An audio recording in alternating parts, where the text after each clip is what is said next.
Where does a phenomenon begin?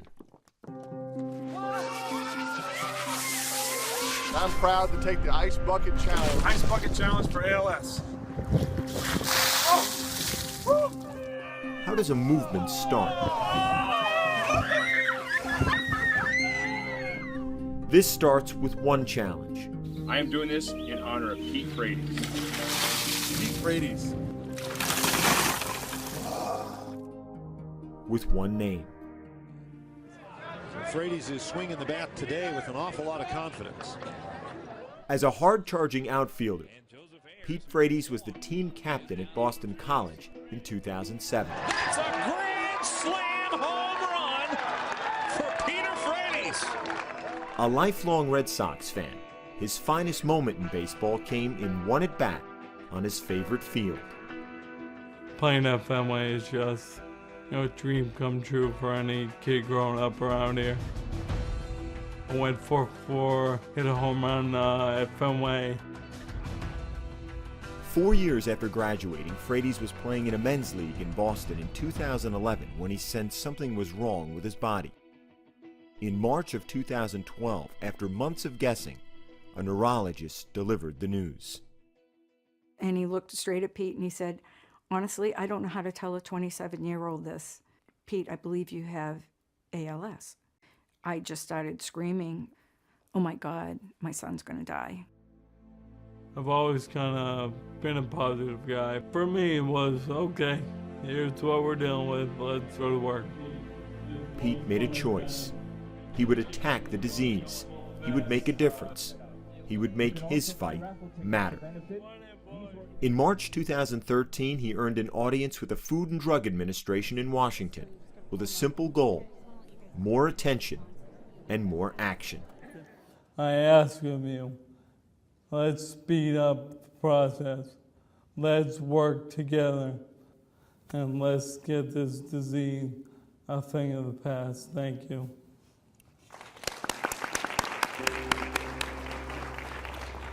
You go in, you give these impassioned speeches, people are nodding, tears are coming down their face, they get it, they come up to you afterwards, and you're wondering, okay, so what are you gonna do about it? What is the action item? What is the goal? Some goals are more personal than others. On June 1st, 2013, Pete married Julie, who he'd met 8 months before he was diagnosed. Mr. and Mrs. Peter Frates.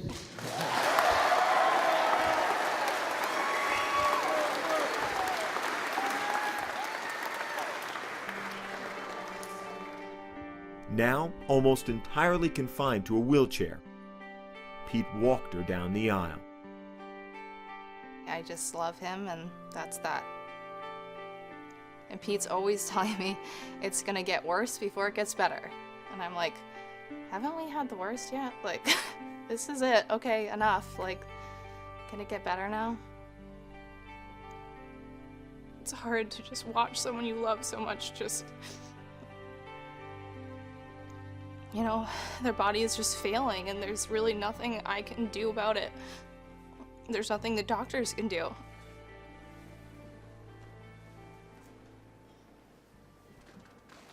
2.5 years after the diagnosis, Pete requires a full-time nurse for most daily activities. He uses a feeding tube to eat. He speaks through the use of a computer. And in September, he's due to be a father. Back in May, during one of the last times he was able to talk at all, he described that feeling. I can't imagine how happy I'm gonna be with my own little baby. So, how did one man with one fight become the center of a social movement? Last month, one of Pete's friends introduced him to the Ice Bucket Challenge, where people are asked to dump a bucket of ice water over their heads and post the moment on social media. The point? To raise awareness and funds for a given charity. Pete couldn't do it himself, but he could ask others to do it for his charity and his cause, ALS. And this is all to raise awareness for ALS and Pete Frates. Suddenly, athletes all over Boston were doing it. To support ALS and my friend Pete Frates. Then, athletes across the country. Hi, I'm Sidney Crosby, and I accept Ice Bucket Challenge in support of all those with ALS, especially Pete Frates. Then, teams. All right, JT here. Celebrities. Over the head. Families. Everybody.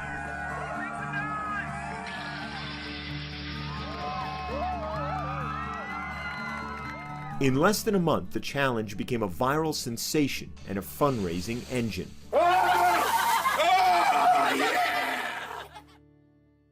The irony is that while Pete Frates challenged so many others, he never took the challenge himself.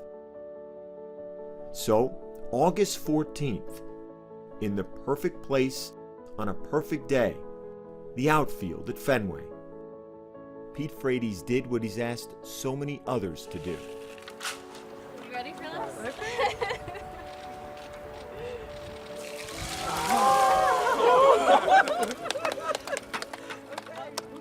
Pete Frates and those who love him know the challenge goes on. But thanks to him, now so many others know it too.